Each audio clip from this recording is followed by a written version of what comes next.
We have been duped by feminism, sexual liberation, and antidepressants. We have been told that we are powerful and free now as women, but we feel tired, wired, and bitter. We're mostly eating right, exercising and meditating, wrangling to do lists, and arranging playdates. And yet there's a haunting hollowness beneath the huge complaints. What if I told you that there is a huge storehouse, a reservoir of energy inside of you that has not been tapped, that you could feel light and pulsing, excited and alive in ways that a wellness lifestyle cannot deliver, that you could trust yourself, that the world could feel safe, and that unexpected and expected delights could start to illuminate your path. No coach, therapist, doctor, or guru required. Just you learning to get real, present, and attentive with you.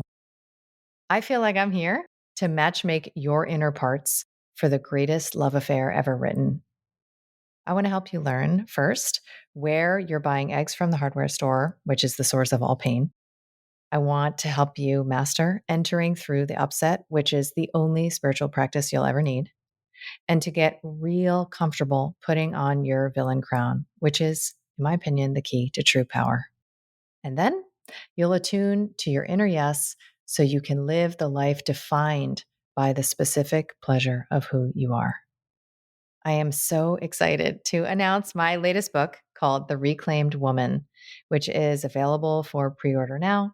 So if you head to the link in show notes, you can learn more about bonuses, events, and companion offerings. And I cannot wait to see your gorgeous face on the path.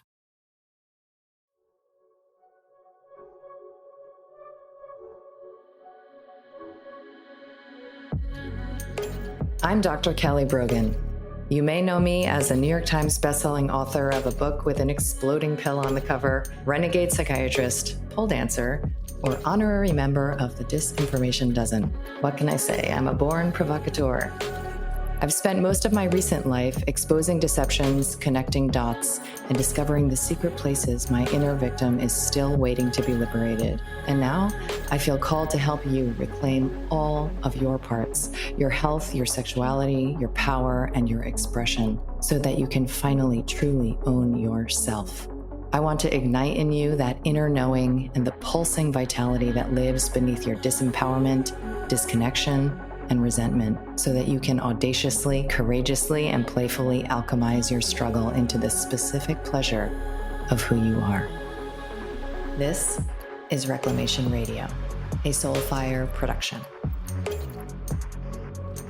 Hi, and welcome back to Reclamation Radio. I am Dr. Kelly Brogan, and today I am going to be talking about my favorite topic, which is victim consciousness. I want to mention now, and I will mention again a little later, that there is a free presentation, like slideshow, that I put together that accompanies this. It's a little bit of a deeper dive that you can access in the show notes.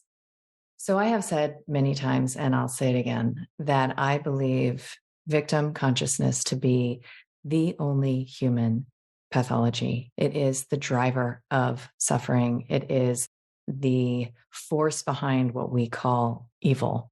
And it hurts because it's meant to, right? So it's like that Krishnamurti quote that I often reference, that it's no sign of health to be well adapted to a profoundly sick society. Well, it should never feel okay to rest in the illusion of victimhood. And so that hurting, that suffering, that struggle is the invitation to transmute and transform.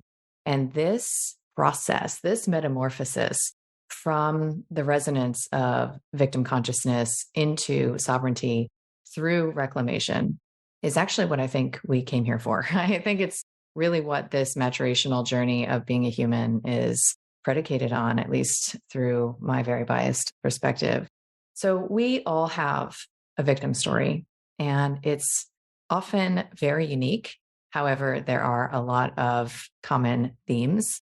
And this victim story drives an experience of relationships. So all the world is relationships, right? So not only literal interpersonal dynamics, but the way that you relate to money, the way that you relate to material possessions, the way that you relate to your purpose and your mission, your role in society. These relationships can be based on fear and therefore reflexive efforts to control. Or there can be a shift where the experience of what is not wanted is met with curiosity because there is a foundational trust. And that metamorphosis, that shift involves the changing of a story. So when it comes to our victim stories, they tend to drive, I found that most of them drive experiences of disappointment and resentment. Like that is the fetish of the victim, those emotional states of disappointment and resentment. And there tend to be patterns that we revisit over and over and over again that allow this disappointment and resentment to kind of foment. So, maybe your story is, as it's been mine actually, nobody has my back. Maybe it's everybody always leaves me in the end. He took advantage of me, betrayed me, deceived me. This always happens to me. I have it harder than everyone else. No one understands me. I'm broke. I'm sick. I'm alone. I'm a failure. It's in my genes. It's my brain chemistry. I have no luck, right? So these are the stories that are behind our experience of our have tos, right? The things that you have to do, our experience of not having a choice, and the stuckness that I think is actually what can drive us to the brink, right? It's like that Sisyphusian, stuckness, right? Like just rolling that boulder up the mountain and it's going to come back down. You got to do the damn thing again and again and again in perpetuity. I've actually written a link to it, an essay on how I think the biggest lie that we tell ourselves often when we're in rock bottom states is that it's never going to change, right? Like it's always going to be like this. And we experience that stuckness because it can be very real. So the dynamics of what Karpman referred to as the victim triangle, which I'm sure most of you have heard of at this point, thankfully, which is they go by different names, but the villain, so the bad guy, the one you're finger pointing at, the victim who says, poor me, no fair, and the rescuer. And I speak a lot about how we can hide in the rescuer with our appeasement and caretaking and savior energy and our activism, our philanthropy, our altruism. However, the energy of each of these angles of the triangle is exactly the same. It is victim consciousness. And this energy is fundamentally what could be called parasitic because it needs an outside source. So it needs to draw from outside of itself in order to survive. And that's why I think there is a lot of, holofractal information for us to appreciate about what is being exposed on the world stage at the current moment when it comes to these dynamics that feed off of our human vital life force, even if you want to look at AI through that lens, right? Sort of the transhumanistic model. What is it to borrow from human life force? What is it actually to harvest even human emotional energies, right? Energies of despair or rage or whatever is captured in this victim field of consciousness. All you have to think about is the last time you got upset and how much better it felt when you could recruit somebody else to validate how right you are about how wronged you've been. You are drawing energy from that person into the supportive field of your own victim story, right? So victim stories always need, sometimes it's called like loosh, like they always need outside energy. And these dynamics are characterized by belief fields that involve beliefs of worthlessness, helplessness, and powerlessness. Because of that, all you can ever really touch on is like a little hit, like a surrogate hit of power or capacity or self-value, right? So it's always coming from the outside. So it's never the real thing. And what's interesting about each of the roles in these victim triangles is that they actually want to sustain themselves there. So the rescuer doesn't actually want to save the victim, because then the rescuer would be like out of a job, right? So the rescuer actually needs the victim to stay a victim. This is obviously not conscious, right? And of course, the victim is often the villain through another lens. And these dynamics end up being very, very sustainable, right? So you can stay in this for a lifetime. You can rest in this place. And that's why I would like to share with you what I have come up with as the 8 signposts of victim consciousness. This is basically my spiritual practice. This is my religion. Okay. And I hold myself accountable to these 8 premises on a daily basis. And I have been doing this kind of work in my life for many years now. And I am doing it every single day. Right. So I think it is really just the awareness that we bring to these old habits learned in childhood, passed down through many generations, these old habits of resting in victim consciousness. We can bring awareness and therefore the power of choice to what otherwise be a reflexive perpetuation of the same habit of indulging in the worthlessness, the helplessness, and the powerlessness. Of course, nobody wants to be any of those things. However, it can feel kind of as good as it can get. Like that's what we tell ourselves, to just be right about how wronged we are. And there is a place we can get to. I've touched it. I'm sure you have as well, where you actually don't need to be right and you don't need anyone else to be bad and wrong in order to know what inspired action looks like, in order to know what your next step must be. It becomes clear. Okay. So let's dive in.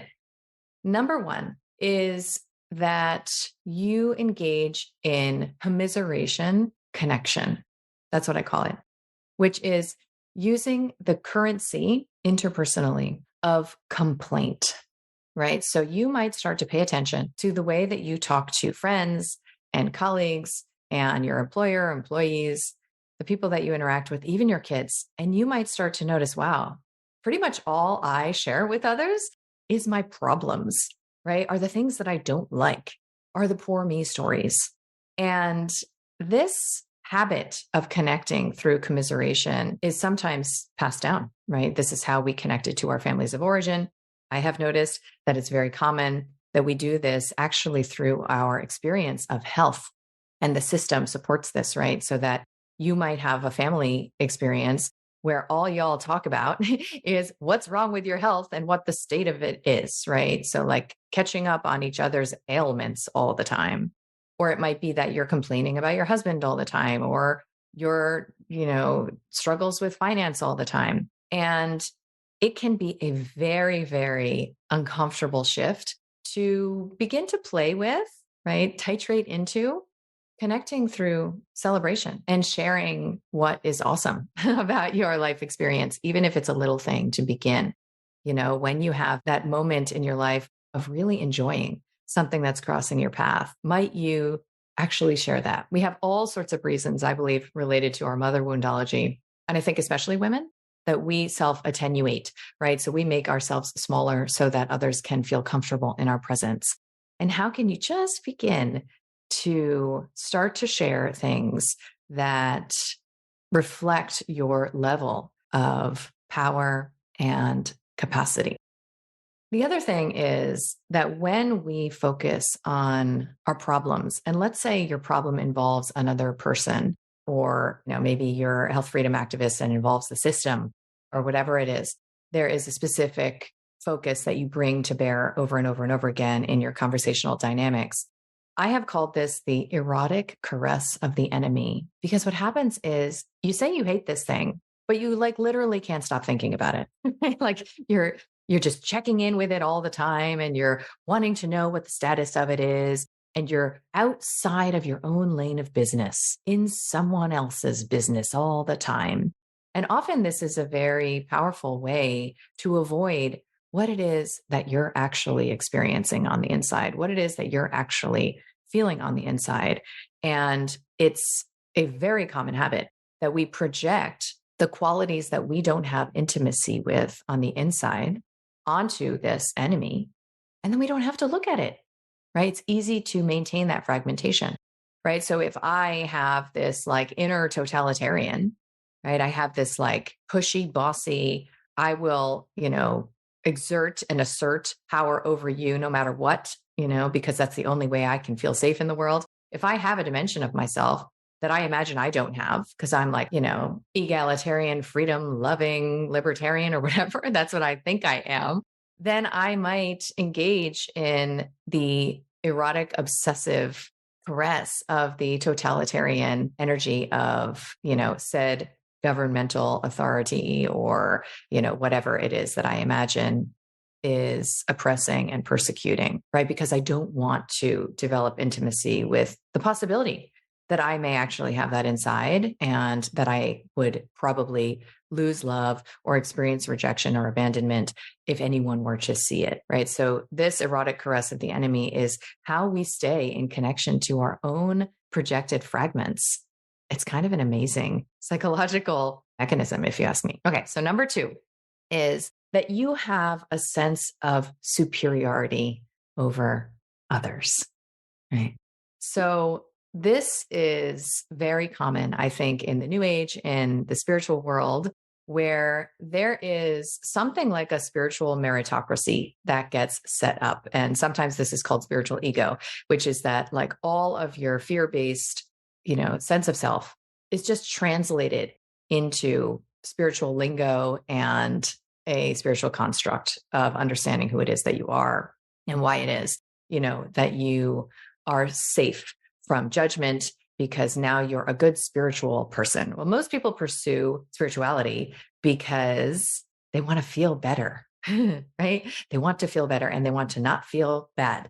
And so what can happen is that this sense of gaining security through our goodness and through the experience of feeling beyond reproach, like there's nothing to expose, right? Nobody can see anything. I'm doing the good thing. I am the good girl, right? That can just get translated. And then we can get into this even like inner experience, let alone like how it is supported socioculturally, of needing to do the next spiritual thing in order to experience ourselves as, growing, maturing, evolving, developing, awakening, becoming more enlightened. And there becomes this sense that people who are not doing the work, right? So they're not doing the plant medicine, they're not doing the inner child meditation, they're not doing the shadow work, they're not cleaning up their diet.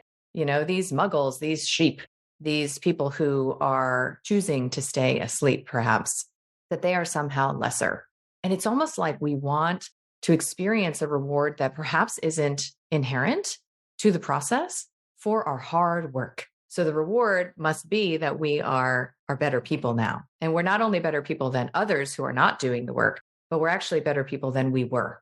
And so, I've been many, many people in this lifetime. So I learned early on, I think, that if I reject the version of me who was medicating pregnant and breastfeeding women and thinking that was the best thing for me to do for humanity, if I reject that person and I say, well, I was a bad person then, let alone, when I might have like lied, cheated, or stolen or whatever, I was a bad person then and I'm a good person now, then I am setting up this meritocracy, not only within myself, but I will apply that grid to others.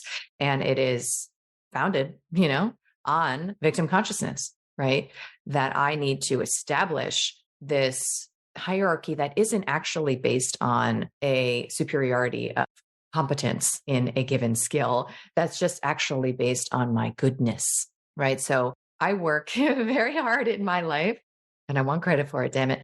I work very hard to resolve my sense of superiority over those who I feel might have hurt me, right? Or wronged me or transgressed me, right? And how is it that I can access a place where, like I said, I don't need others to be bad and wrong in order to assess my choices? What are my choices? Do I need to validate my choices? No, I don't. I just need to know what they are and to move in the direction of what is my next best step.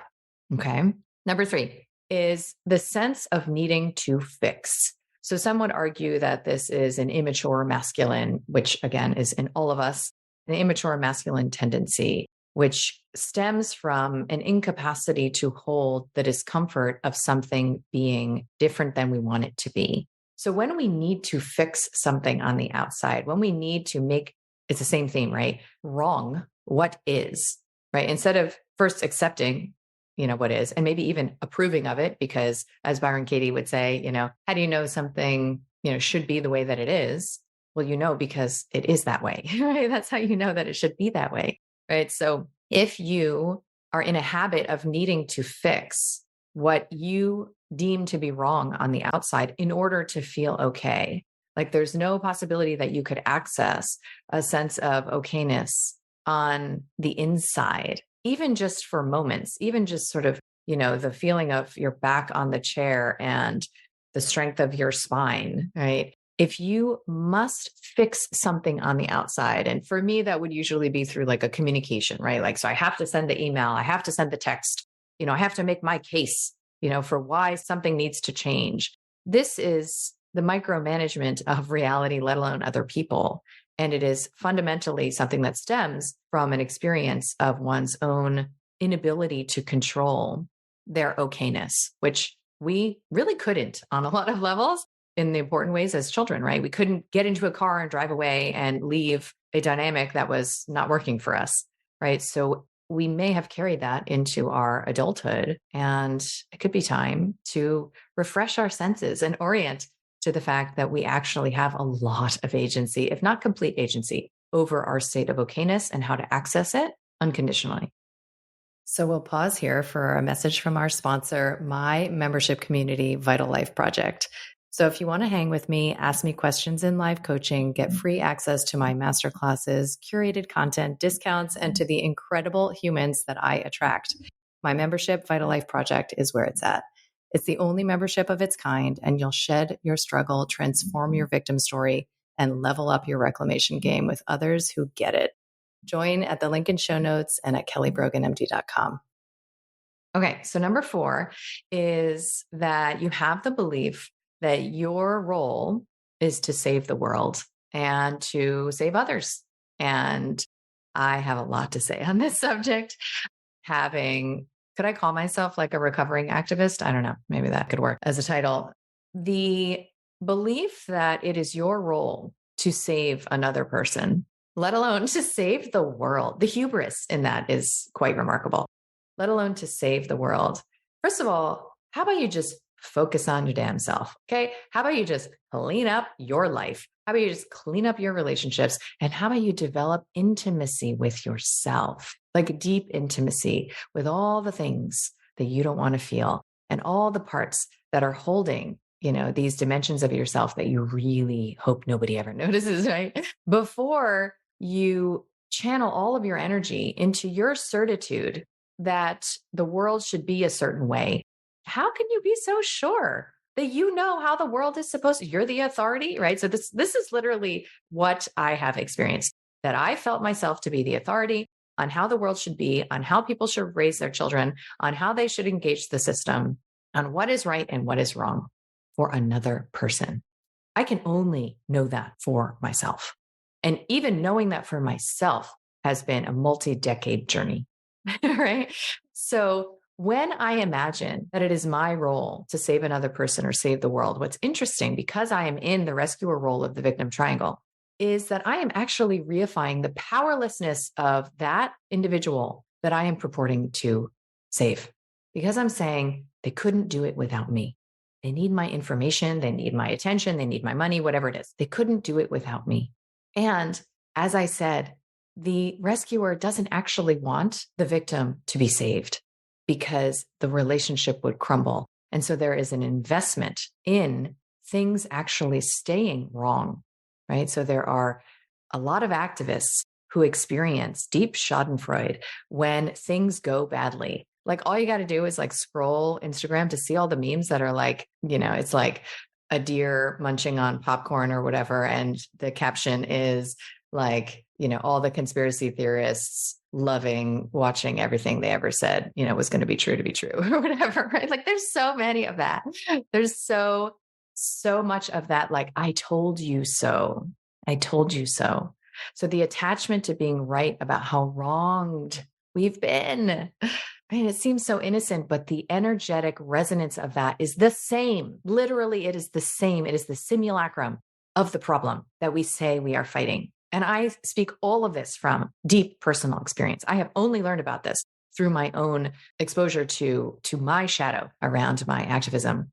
So the reification of the helplessness, worthlessness, and powerlessness, I mean, it sounds crazy, but of that who, this anonymous victim that you imagine that you are saving, or maybe it is a real victim, right? Maybe it's your friend that you're trying to help, help them pay their rent. And you're like, hey, listen, I'm just going to wire you $1,000.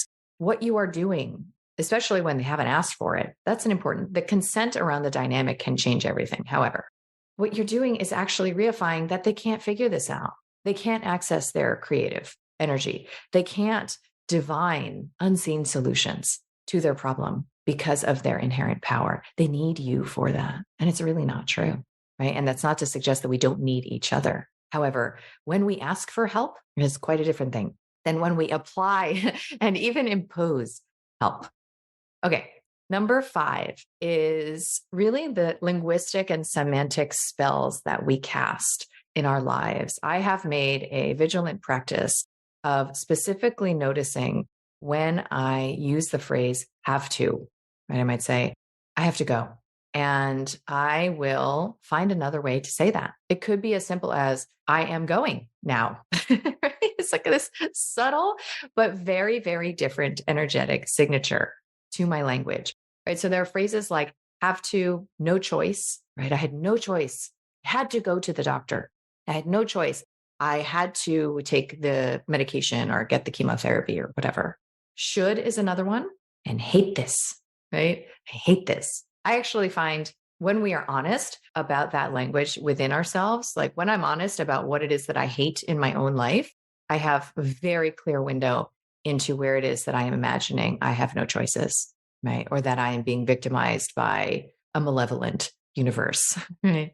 And so I look for this language, and specifically around the have tos, I find alternative ways of expressing, because the truth is you don't have to anything. You do not have to anything, literally nothing. Nothing. You don't have to brush your teeth. You don't have to feed your kids. You don't have to take a shower. You don't have to go to work. Nothing. So the only way for us to make contact with our power of choice is to acknowledge that actually we're choosing every single thing. Number 6 is the experience of disappointment and resentment, and what I call the covert exchange. So I mentioned that disappointment and resentment are the emotional signatures of victim consciousness. And I feel like I have like a PhD, additional degree in these emotions. I have spent so much of my life feeling disappointed and resentful. Especially, I would say I experience it in my business, right? And that's how I have grown so much through the spiritual experience of entrepreneurship, because I would start to notice, I would hire this vendor or that vendor, or, have this expectation of somebody on the team, or I would, launch this product or whatever, this book, and I would chronically experience disappointment, right? And for me, the hallmark phrase is like, what the fuck?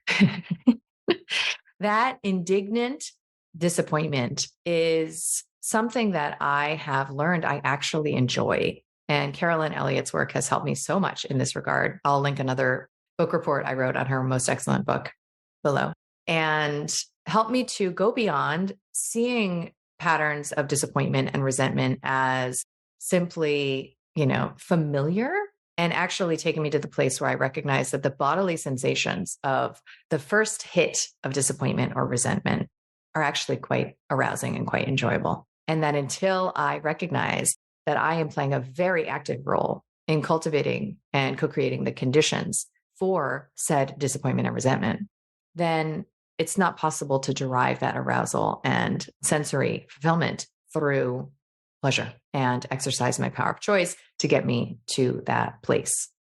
So what happens often is that we set up situations where we're not clear about what it is that we want, what it is that we need, or how realistic it is to secure that thing through a given situation or circumstance.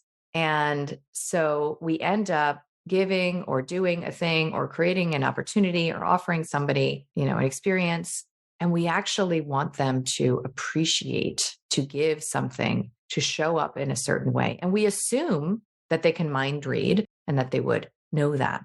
So that unspoken exchange, when unfulfilled, is often how you smoke out this victim, because you'll see, oh, wow, I feel resentful, but like, did I actually ever even ask for what I wanted? Or was it just like a covert expectation? So I teach my daughters all the time.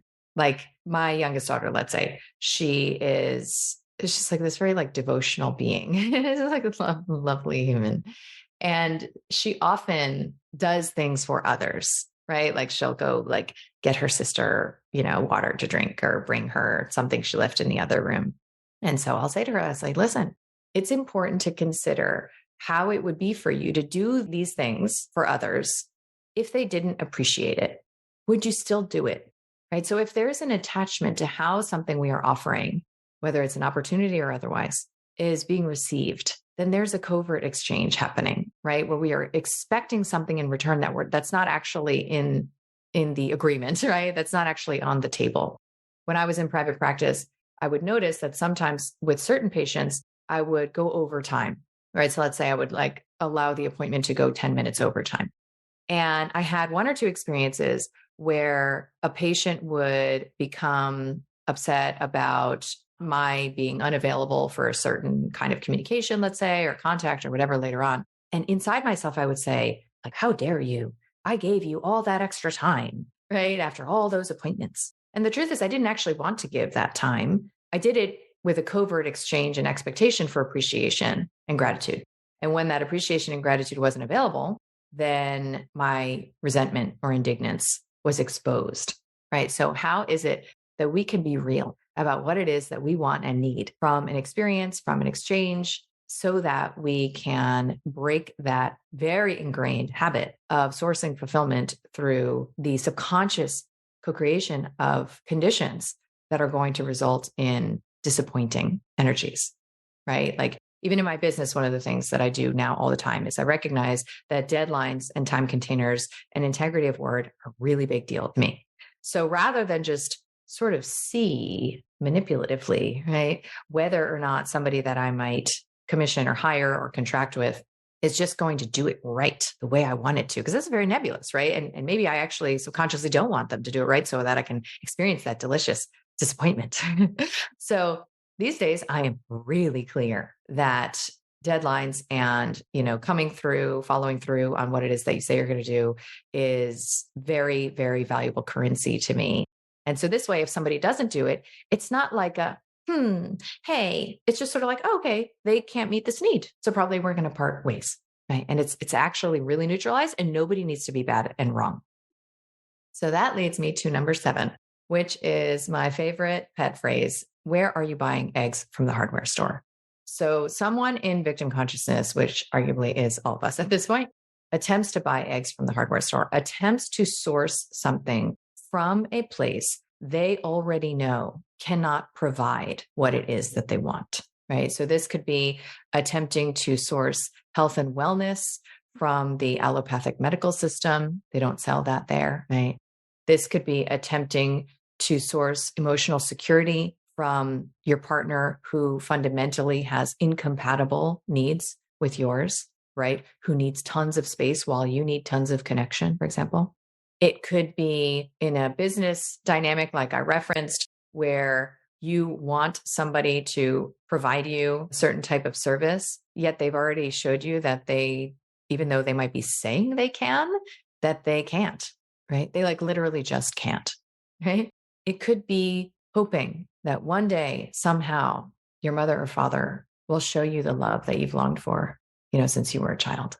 But somehow you know that they actually can't do that, right? And so when we get to this place where we see and we deeply acknowledge that feeling that we have, like that sense in our bones, that what we want is just not available here, then it's not a value judgment any longer. And like I said, no one needs to be bad and wrong. It's just that it's not going to work.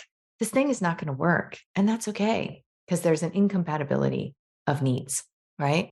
Like, does the butcher need to be wrong if you're a vegan going there for a meal and they don't sell vegan meals? That's like they don't sell it there. right? And you were going there, insisting that they sell it there, right? So this petulant energy of like, you owe me, how dare you, right? Give this to me is very familiar from our childhoods mostly. And it's a compensation for the experience of wanting something so deeply, so badly, knowing it's not available and continuing to attempt to source it there, right? Because this is how we get into so many dysfunctional romantic relationships, is that we recreate the conditions of an experience of impossible love, of attempting to convert someone who does not know how to love us in the way we can feel love into someone who can, because that will fulfill the childhood fantasy that finally the love will be available. Instead of recognizing where we can source the love, where is it available? If it's not available here, then where might it be available? And how can we actually begin to mature and evolve our eros such that that actually is attractive to us? Titrate into that, right? Okay. And lastly is scarcity and entitlement, right? So where is it that you experience there being scarcity, right? Which normally shows up as it's here for others, it's not here for me. It's here for others and it's not here for me. And often this can translate into powerlessness, helplessness, and a lot of spell casting through our language. So whenever you say, I can't afford it, so what's actually going on is that you don't value what it is that you're saying you can't afford in the same way that the person who is setting the fee for it values it. If you did, then you would relate totally differently to that potential exchange. But when we say, I can't, I have to, all of this, we are electing to participate in a world where there are limited resources, only certain people get them, and we don't. We don't. No fair. This sucks, right? So it's that very familiar resonance, again, from the powerlessness of our own early experience that we begin to co-create and manifest in our adult life. And what often is coupled with scarcity consciousness is a sense of entitlement. You better do this for me. You owe me this. I'm not going to feel better until I get this from you. And what's interesting is to consider the possibility that that was actually modeled for us by our parents, right? So if your parents needed you to behave a certain way in order for them to feel okay, right? So if we didn't get unconditional access to our parents' approval and love, which most of us did not, and our parents insisted that our behavior change, right? You better clean your room before you come and talk to me about anything else, right? They need our behavior to change in order for okayness to be available inside of them. That sense of entitlement is modeled. You better change, right? You better do this for me in order for me to feel okay. And this is pervasive in a lot of the politicized dialectic that we see, where there are certain socially engineered, I would say, political movements that are predicated on an entitlement to modify another person's behavior, right? You better do this or I won't be okay.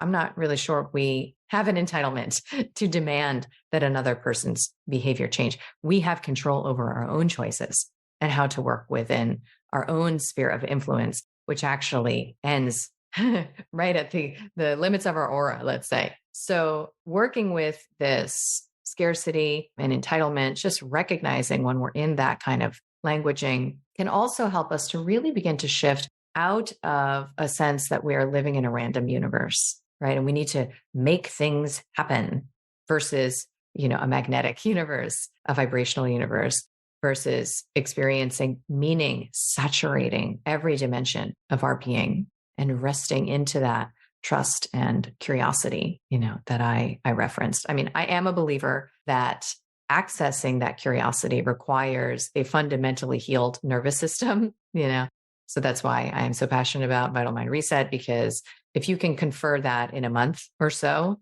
then you have so much more access to these empowered ways of relating psychologically, let alone emotionally, to the rest of your life, because it's really not available when you're arrested in fight, flight, freeze and fawn. When your stress physiology is what commands your reality, and you don't have access to your healthy neuroception, as it's called, right? Which is the perception of safety on the outside. And you are perceiving danger where actually there isn't danger in other humans, in situations and dynamics where you're seeing, an intruder and a perpetrator looming over your bed when all that's, over there is a pile of laundry on a chair. You actually don't have choices. So the choices become available first when you begin to do what I call the chopping wood, carrying water of exercising choice over your lifestyle. And then when your system is actually integrated and healed enough and caught up to date with your current reality, oriented enough, such that you can begin to apply curiosity where previously there was potentially only unconscious fear and unexamined reflexive defenses and motivations that were hidden, from our own conscious awareness. So I hope that this was a helpful little template. And if you want to explore a little more about it, you can check out the free video presentation that will be linked in the show notes. All right, talk later.